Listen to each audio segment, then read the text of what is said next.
Hello everyone, this is Sebastian McMahon from IA Financial Group, and I'm back with the weekly economic review for the week ending October 31st, 2025. So the title of the review this week is That's a Wrap. That's in reference to the Bank of Canada, who we believe is done now. The cutting cycle is complete, 225. This is exactly the bottom of the neutral range. So this is the sweet spot where they want it to be.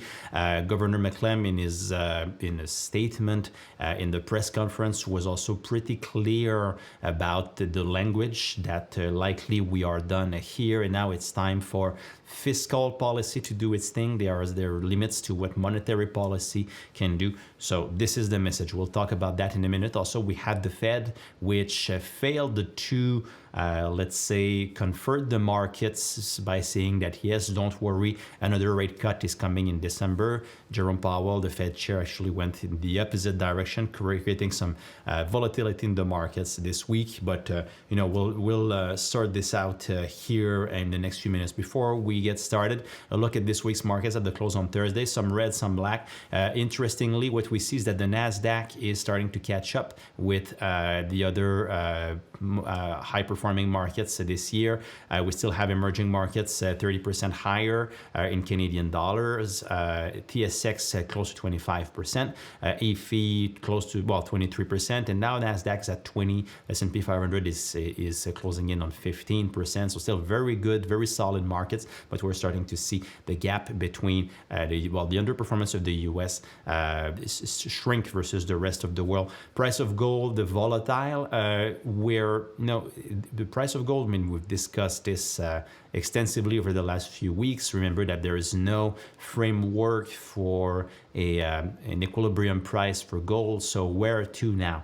The fundamental thesis continues to hold. It had become a momentum trade, and now we're seeing some hot money fleeing the price of fleeing gold. Prices are volatile. So if there's a framework that could apply here, and it's not a perfect one, so it's not sharing a high conviction view here, but in 2006, we also had at some point gold going parabolic. Not as much as recently, but still based on a momentum trade. And when that move ended, we had a contraction in the price of gold by about 20% in 4 to 6 weeks. Then we had a consolidation phase of 6 months, and then we started going up again. So I don't know that this is the exact framework, but I think it's as good as we have right now, given the similitudes between the recent price action and what was happening then. But if that is the framework, well, that would mean fall to $3,500 before consolidating and picking back up. So will it be $3,500? Will it be $4,000? Will it be $3,800? I have absolutely no clue. What we do know is that the fundamental thesis that central banks are adding to gold, that this is still the case. The fundamental thesis that we've explained a few times holds generally, but we're out in the discretionary book.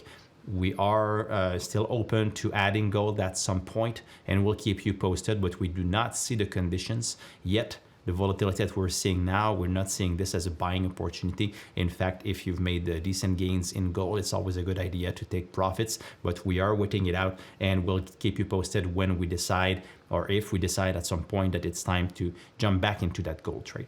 Now, for the central bank. So the Bank of Canada, the job is done. On the right, you have all of the info. Now we're at 225. That's the bottom of the neutral range between 225 and 325. Forward guidance here, Mr. McClem said a few times that the current rate seen as, quote, about right to support growth and stabilize inflation. So that means this is central bank speak to say that we're done cutting here. The other part is that they've been very clear that they are seeing structural issues, cyclical issues with the Canadian economy, and monetary policy cannot address those. It's negotiation on the trade front that will address those. It's fiscal policy supporting investments from businesses that will address those. They still see weak growth, soft labor market, trade-related uncertainty. So they're done, and now they're pushing for the fiscal policy to do do its thing. So next decision will be on December 10th, 2015, but next week we will have the federal budget, which will be very important and will give us a taste of things to come, but job well done by the Bank of Canada here. Also, maybe one thing that I need to add is that we've seen cuts in rates from 5% to 2.25, so that's 275 basis points of cuts over the last 18 months. And remember, on the way up in 2021, 2022, and parts of 2023, we were always seeing that monetary policy acts with lags that are long and unpredictable, but generally between 18 and 24 months, this is how long it takes for any Bank of Canada or central bank decision to filter its way through the economy. So all of the cutting that we've seen in the last 18 months should be adding fuel to the fire in 2026, should support consumption, should support the housing sector. So there's reasons to be optimistic here versus those very low growth forecasts that you see here. Now for the Fed. A surprise hawkish cut when the decision came out. What struck the screens here was that this was a split dissent, and this is the first one since 2019. So split dissent means that there's at least one person who dissented because they wanted more easing, and there was another person who dissented because they wanted either tightening or no easing at all. So it's only the first time since 1990 that we've seen that. Stephen Myron favored a 50 basis points cut, and Jeffrey Schmidt preferred no change at all. But the big surprise came during the press conference when Mr. Powell said this quote here on the bottom right: "A further reduction in the policy rate at the December meeting is not a foregone conclusion, far from it." So that brought some risk back into the market, and market was surprised by that. There's some volatility. Odds of a cut in December fell massively in the market pricing. Now it's back to the base case, but still expect this to be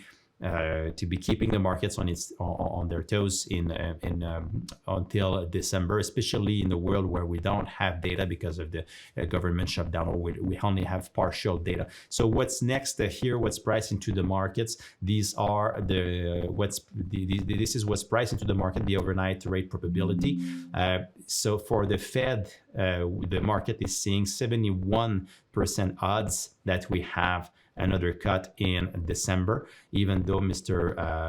Powell seemed to be less confident than that in his speech. This is still what's priced in. And then after that, as you move towards at least September of 2026, you see that there's much more dispersion around that view, but still the mode of the distribution is that there would be 3 more cuts between now and September of 2026. We would take the over on that. We would think that there would be more cuts than less, mostly because of the risks to the loss of the Fed independence that we're hearing of. And the White House has been pretty vocal in wanting to have influence or / control on the Fed. So we think that there's more risk. There are risks for more cuts than what's priced in. Now for the Bank of Canada, bottom right, as you can see, market now is pretty much satisfied with what the bank has done. There's still some risk priced into the market. It's completely normal, but markets are thinking that we stay here. If there's another move, it's going to be another cut. We think it would take a huge negative surprise to get a cut. We think that the next move is likely to be a hike, but a bit further down this economic cycle. Not a story likely for 2026. So this is where we stand right now. So what we'll be watching next week in Canada, we'll have the S&P Global PMIs, we'll have the job report, minus 20,000 is expected. So I've opined on that a few times. The labor report in Canada is very volatile. It's survey based. You can have pretty much anything at any given month. We've had 2 very negative months and a very solid month, and then that would be another quite negative month.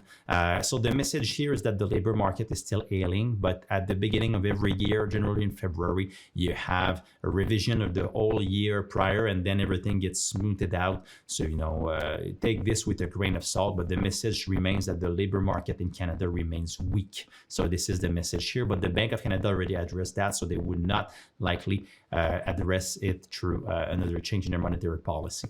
Now, in the U.S., ISM Manufacturing Index, ISM Services Index, and the University of Michigan Sentiment Survey, we are set to get next week. They should be sending a mixed message for the U.S. economy. We don't expect a swift resolution of the shutdown, but even if we did have a resolution of that, I don't think that the staff would be able to just collect the data and produce the surveys on a JOLT survey and the non-farm payroll next week. Maybe I would be surprised here, but let's put a question mark next to those two numbers, because it's very unlikely that we get them, but they are on the calendar for next week. So it's always a pleasure to serve you. If you appreciate the content, please share, and of course, come back next week.